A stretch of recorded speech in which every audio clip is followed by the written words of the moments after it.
أنت حتى ما نغن بريب وقد نهيتم فيها عن قتلهم والخطاب حال دهدونون للموجودين هو النوب في زمن نبينا زمان النبي صلى الله عليه وسلم بما فعل آباؤهم سوى بابلا بما نقول لردائهم به كده بلاك بابلا بنقول له ثم تجعل هاروتي مبه كم بجنا مبه ولقد جاءكم موسى بالبينات ثم اتخذتم العجل من بعده وأنتم ظالمون وأخذنا ميثاقكم ورفعنا فوقكم الطور خذوا ما آتيناكم بقوة واسمعوا قالوا سمعنا وعصينا وأسرفوا في قلوبهم العجل بكفرهم قل بئس ما يأمركم به إيمانكم إن كنتم مؤمنين قل يا محمد صلى الله عليه وسلم ولقد جاءكم والله كون أتني موسى بالبينات موسى دي مانا أتني حجاج مانا بيني كالعصا واليد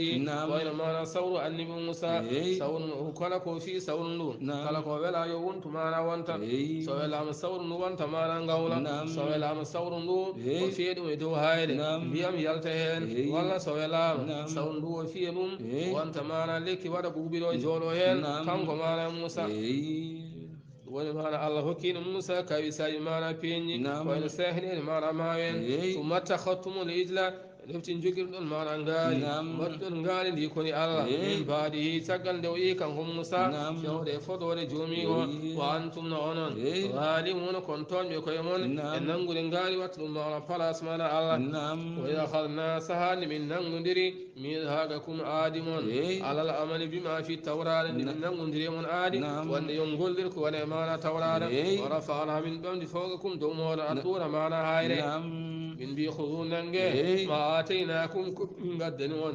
قوة ما سمي واسمعوا ننقل ما جبر قالوا بي سمعنا منني وعصينا من قوفي من ولما وأسرفوا جلا في قلوبهم ما برده على عجلا يدر ودما نغاري بكفرهم سوكي فراغ المبي على يقول بي سمانا بني بي سما يأمركم به إيمانكم بني كان يمنون لي مناغلمون تتيلي مناغلمون على قيمتون صنع دود غاي بني غالي مناغل إن كنتم ستي الله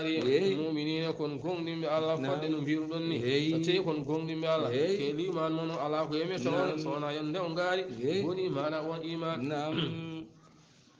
والإيمان دي مانا مجاني كما زعمتم المعنى لستم بمؤمنين وإيمانا أفرتي ونغنا جلب لأن الإيمان لا يأمن بإبادة الإجل سبلي من أقل يمتاجون يورو مانا غاري أي والمراد آباؤهم كمو يهين كجنة يمامي أي فكذلك أنتم لستم بمؤمنين ونكوين ونغنا مانا غوندين بالتوراة كوانا توراة سواء كذبتم أنفني محمد والإيمان بها لا يأمن كم بتكذيبه وانجن ما تورار يمرتاون وانديون فين ما محمد وادون الجنة منفو وانغنا غوندين بالله الله يقول بيبه إن كان لكم الدار الآخرة تي الله مقال الجنة عند الله الله خالصة قل إن كان لكم ستي الله من وادنون الدار الآخرة قال الجنة عند الله الله خالصة إهراد تي هو غونغي غونغا ورنجي قال الجنة إهراد ونن تناهرين غردنا تاي من ناس غايمبي ونن غاجر دوني فتمنوا الموت ودن جدي مايدي إن كنتم ستيون لاريم صادقين كن غوندم سبادن هي چدere هي معنا تمفره بارك اولن جوغي قال الجنه كلمون ما يوتون معنا في ودن جدي مايدي اون سانارن الجنه فوتن چديراتن الله يتمنوه ينواد هاي معنا مايد ابدا هابد بما قدمت ايديهم سبقارتهم جود من كفرهم بالنبي المستلزم لكذبهم والله الله عليم الذي عندي بالظالمين الذين عندي ما نتون يكون الكاشرين الله عندي يدوب فيجازيهم كالفم يبي ما هاتم ولتجدنهم أحرص الناس على حياة ومن الذين أشركوا يود أحدهم لو يؤمر ألف سنة وما هو بمزهزه من العذاب أن يؤمر والله بصير بما يعملون قل من كان عدوا لجبريل فإنه نزله على قلبك بإذن الله مصدقا لما بين يديه وهدى وبشرى للمؤمنين من كان عدوا لله وملائكته ورسله وجبريل وميكائيل فإن الله عدو للكافرين ولا تجدنهم والله يرفع ما لا تودبه كم بين يهود ينكوب يوبن جوجي قال الجنة كيري فالله يرفع ما لا تودبه أرس الناس كم يفبر ريرت ما يمبي على حياة ينقر لم أدن ومن الذين أمراد إبن أسركوا معنا رندتنا بالله يدعو بأمر هل نود بين ما توم ساودي بكم بين أتوالك كم يقول يدين قول نم معنا بين ثم بين كم كي من قوم ديني ندس ما يهم معنا قسي أمر هل وداني الجنة وداني زين وداني كم من قوم ديني أمر هل نود من قوم ديني زين نود من قوم ديني الجنة نود كل من قولاني كل ما دوم تجي ساودي بين أتوالك كم يقول يدين قول نم يدو معنا أميرال يود أن يدا أحدهم قول من بكم يهود ينقوم لو يؤمر حالين وور نام أودا أدونا ألف سنة دوب بمعنى أجنر قول من بمعنى أن يدا حالين وجوهي بل فد دوب أجنر أم وور أودا أدونا الله وما هو حيث وور معنى دوب أجنر والله بردوان وما هو ونعني دام قولنا بمزهزه نودتنا من الآب اللي معنى جينول أن يؤمر حيث وور كفرنون والله بردوم نم دندرا وجيني والله على بصير على تيكو جيو بما يعملون كم غلا كم يدو الله الله جيو دوم والله بما تعملون كن غلا كن ما يدو الله ديو جيو دوم كلا غورم على يوم غلم حاتم وسال ابن سوريا النبي أو عمر أمن يأتي بالوحي من الملائكة فقال جبريل فقال هو عدونا يأتي بالعذاب لو كان ميكائيل لآمنا لأنه يأتي بالخسب والسلم فنزل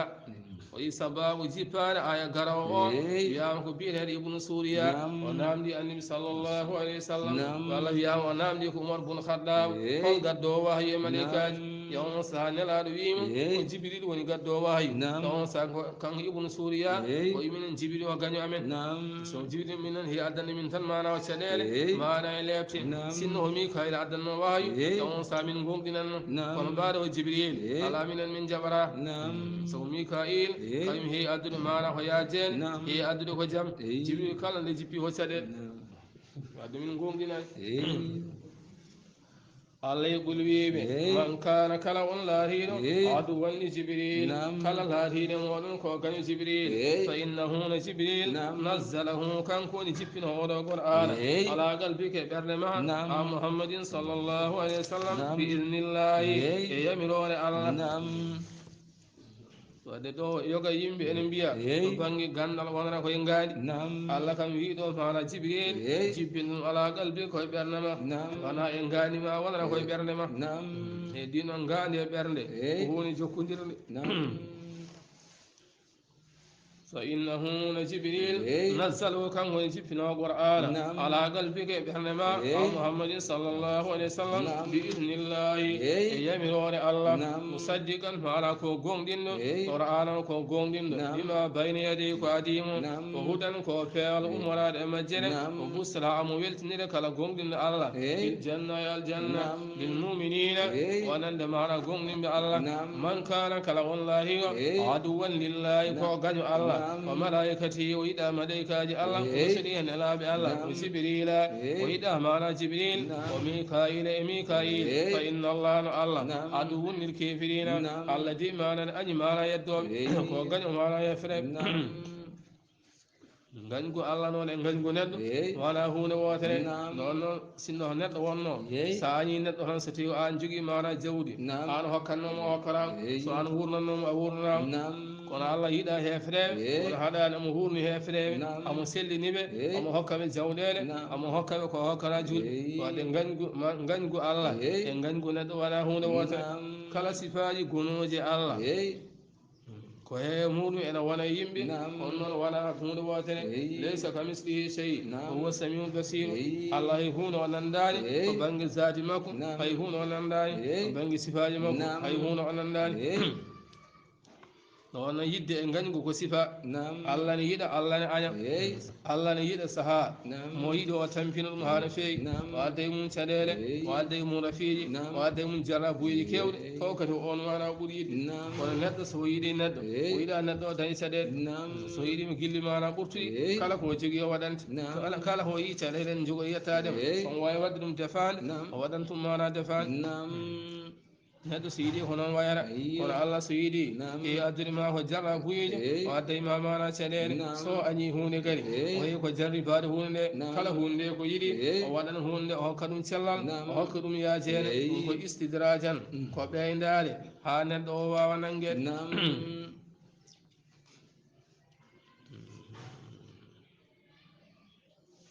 woni fa inna allah no allah adun ko gañu lil kafirina wonande maɗa yedduɓe allah wala gada anzalna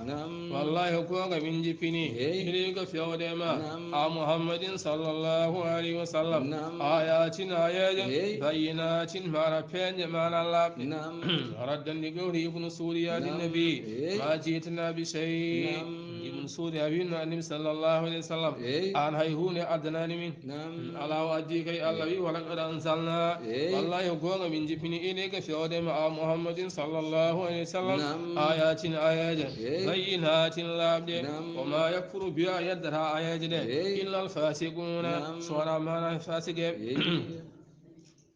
awa kullama ahadu yeri ɓeeɗo hefeleɓe kala ne ɓe gadodiri allah ahadan mana aadi kala ne ɓe gadodiri allah wonde ɓe gonɗina annabi sallllahu alayhi wa sallam ay alal imani binnabi ina haraja binnabi an la yu'abanu alayhi lmusrikina so ɓe gadodiri annabi sallllahu alayhi wa sallam wonde so annabi yaltima ɓe jaltiɗi muɗum ko banggue jihadi walla maɗa ɓe ballata hefreɓe e ɗum annabi sallllahu alayhi wa sallam kala ne ɓe gadodiri nelaɗo nabazuhu e firta on aadi fariqum minhum fedde e mabɓe ene firta mana oɗon aadi ay jawabu kullama wa huwa mahallul istifham l inkari o ijabul kullama o o mahallul istifham al inkari e potani wadde nde ɗon hunde ete on gawdidirama hunde mana kumne mana hunde nde kono on kala nde gawdidir ɗum hunde firtan on aadi o wi balɗaccu aksarum koye mabɓe la yuminuna gona gonɗinɓe allah walamma jaahum rasulu min indillahi o sahane adde mabɓe nelaɗo gummori to allah muhammadin sallllahu alayhi wa sallam nde adde mabɓe nelaɗo gummori to allah saddi ɓunni ma amahum amo gonɗini ko wande mabɓe tawɗaɗa wala weddima fariqun fedde min allayno ummorade ɓen utul kitaba defte utul kitaba ɓe beddima mara kamɓe hokkaɓe defte kitaba allah e deftere allah tawrada wara zuhurihim ɓe beddi ɗum caggal keese mabɓe firti ɓe gollirani mana ko woni e nder tawrata ay lam ya'malu bima fiha min al imani bi rasuli wa gayrihi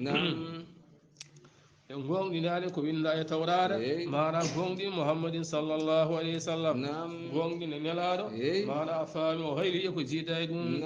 ka annahum ille kamɓe la yalamuna ɓe ganda hay hunde ko windira e nder tawrata la yalamuna ma fiha min annahu nabiyu haqqun aw annaha kitabullahi ille mana ɓe ganda ko windino e toon wonde oɗo annabi garo wattanne zaman ko annabi gonɗini gummoni to allah walla ko addata ho deftere allah wattaɓuɓe ndewi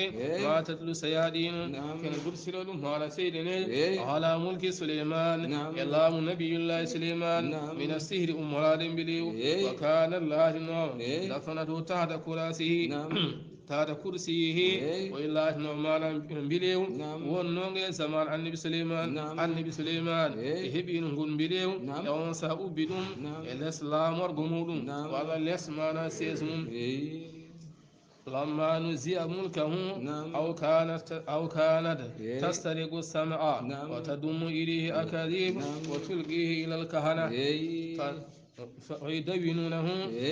فسى ذلك وساء أن الجن تعلم الغيب فجمع سليمان الكتب ودفنها فلما مات دلت الشياطين عليها الناس فاستخرجوها فوجدوا فيها أسيرا فقالوا إنما ملككم بهذا فتعلموا ورفضوا كتب أنبيائهم قال تعالى تبرئة لسليمان وردا على اليهود قولهم انظروا إلى محمد يذكر سليمان في الأنبياء وما كان إلا ساهرا يا مكان وهالا فاتبعوا ما تبدو السيادين على ملك سليمان يا مأني سليمان سبحان الله أمكم على إتايمكم بل تفندني يا وانسا تقل لو أتلام ورندين ما نبيلو وبن جينو وانسا أبدم لسمانا سيزمكم يا ما علاكه سيدني يا نو دو أسمان يعني كتون على الملكة ستيب كتي من كونغول غونغ ديسال بيد ان فين على كيول يا وانسا بن غدان دوم واجيب سبن غدني دو واجيب saben binda dum don nde batti wadde noon hunde mana yaaji batti wiide jinneje ɗe gandi birnidi on sa Suleiman rendini ɗen defte fof ɗe ɓe binnanno e on sa o ubbi ɗum kamo Suleiman neno maayi e on sa seydaneji gandini yimɓe Suleiman holto ubbuno nden hunde ɓe jaltini defte ɗe e on sa ɓe toyi hen mbilewu ɓe mbi paamede Suleiman laamorno on so wona e nguɗo mbilewu e on sa ɓe ɗacci defte annabaɓe ɓe batti janngude mana mbilewu Allah jippino oɗo aya sabu laɓɓinde Suleiman wonde Suleiman wona bilejo kadi ruttude konngol yahudiyankoɓe ko ɓe mbiyan no ye mara Muhammad en haala Suleiman ene wiya Suleiman ko Suleiman jeeya koye annabaɓe te Suleiman wonani so wona ko bilejo Allah jippino oɗo aya laɓɓinde Suleiman وما كفر سليمان وسليمان دي مانا وناني كفر سليمان غولاني بيديو سو غولدو بيديو كفراغا وما كفر سليمان اي لم يعمل السحر لانه كفر سليمان غولاني مانا بيديو ولكن كوني السيادين سيدني كفروك بين غولان من بيديو يعلمون الناس ابن جنگين يمي السحر بيديو وما انزل كو جيبينو على الملكين ملائكه جديدي ببابل نكو ني بابل كل leydi e nder iraga wuro e nder iraga o haruta maleyka ne wiye haruta o maruta goɗɗo ne wiye maruta بدل أو أضف بيان للملكين قال ابن عباس هما ساهران كانا يعلمان السحر وقيل ملكان أنزلا لتعليمه ابتلاء من الله للناس وابن عباس فيه بيدو جنتاب هاروت وماروت بيدو ويلي بدين غنو إن جنگين يمبين بليو ياما كده وملائكة ديري على جيبين دوم ملائكة دين جنگين بليو سبو الله نجربو يمبين kongo ɗiɗi ngari hen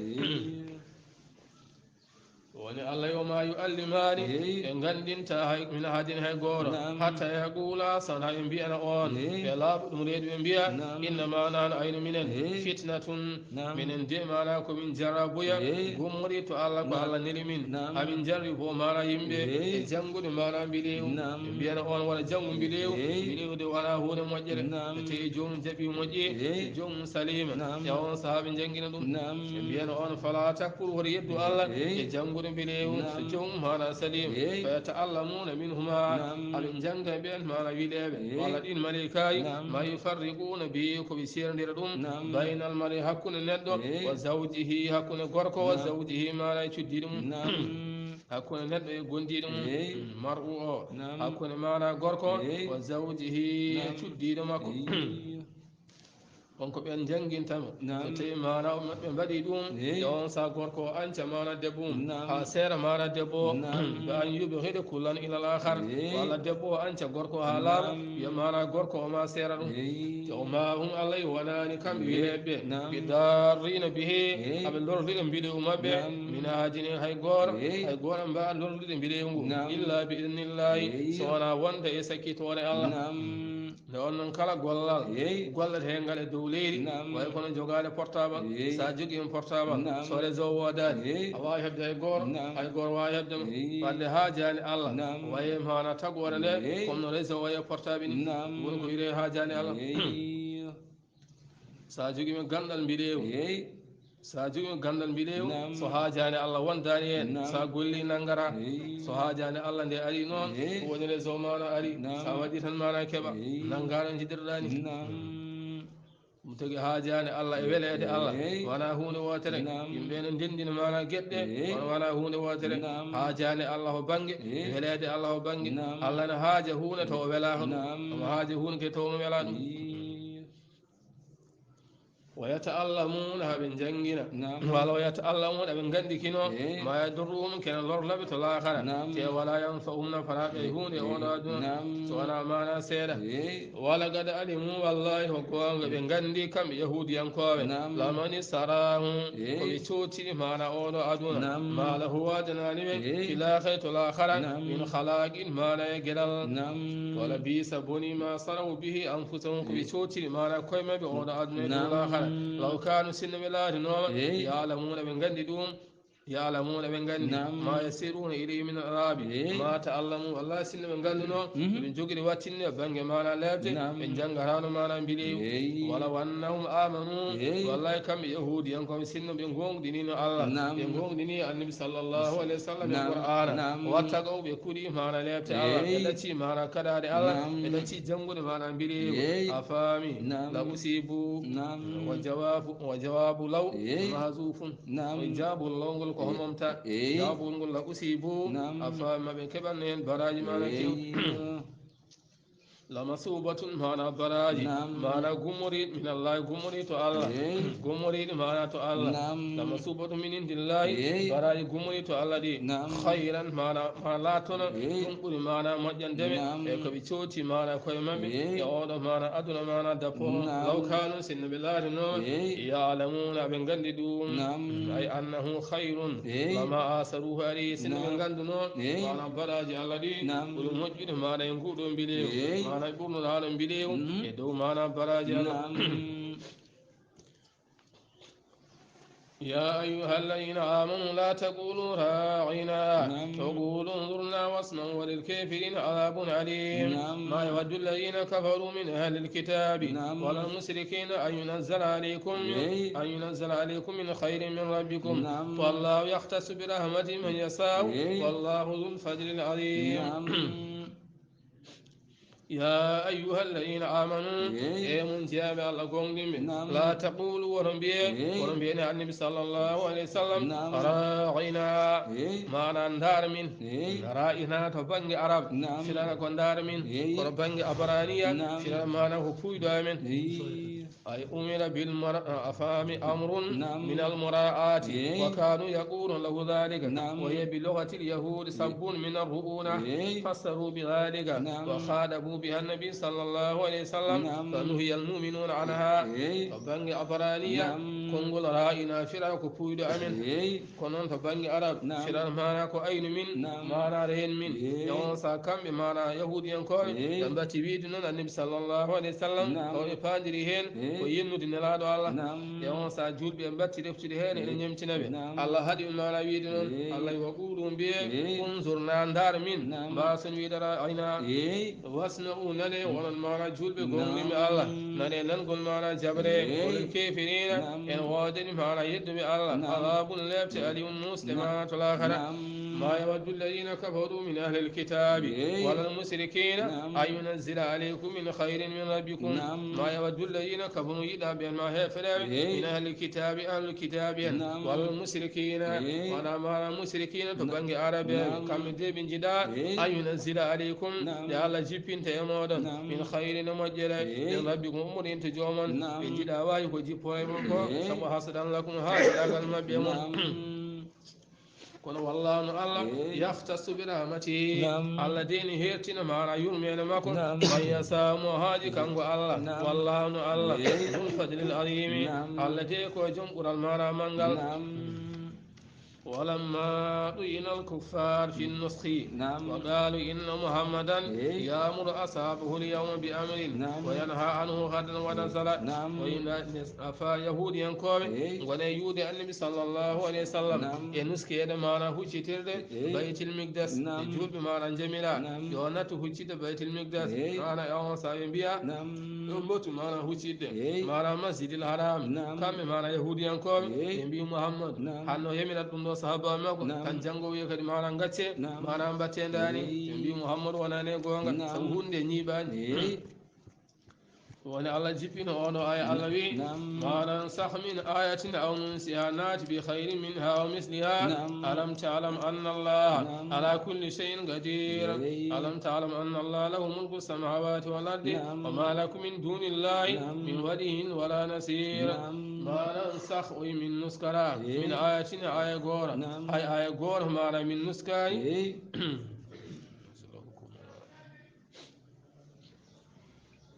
نسخ نزل حكمه إما ما لم يهبط منه ما ننسخ وما ننسخ ما من نسكان من آية هي آية غورة أو ننسها ولا من ليل ما نجيبكل ما نياور إلا سوانا ناتي بخير منها من قد آية غورة ما نبرد ما نبار فبنج غلال برد كلمة ما نهيود ما نبراج كلمة آية من نسكي من قد آية غورة ترى آية سكير الأرض هم برد نبار فبنج غلال برد ما نهيود ما نبراج ولا نفوت ندري براج do ɗum ɓuri mana neware ko bange mana gollal wadde so tawi min mbi mana woto kuccite mana baytil migdas mbatte wuccidde mana masjidil haram ɗum ko mana ɓuuri moƴƴude moon a faami wayi aw misliha min nuskara hay aya goto min gadda aya goɗɗo sono min gaddi o ɓuuri mana moƴƴude mana بخير منها صنع أمور هيود نفورة آية مانا قدين أو مثلها والله تولن دريمون تبانج براي آية أمور نواري تبانج مانا قلال ويعلم تعلم بلا أنغنلا أن الله الله على كل شيء كلهون قدير الذين هاتني مانا كلهون ومنه الجاي كتن الله النسخ والتبديل والاستفهام جاي كتن الله نسخ دم نياوالي والله وسر هذا نياوالي والاستفهام كل التقرير استفهام كل التقرير سوق الراد للهون ألم تعلم بلا وانغندا أن الله له نهون على ملك السماوات لا من تير أسموه والأرض لا من تير ليله يفعل فيهما ما يشاء وما لكم واتنا من دون الله الله من ولي ما نكير من لين ونلبت الله ولا نسيل ولا بل ودون شر ونلبت الله ونزل آية كروجي بي لما سأله أهل مكة سهل النام دي نياكيم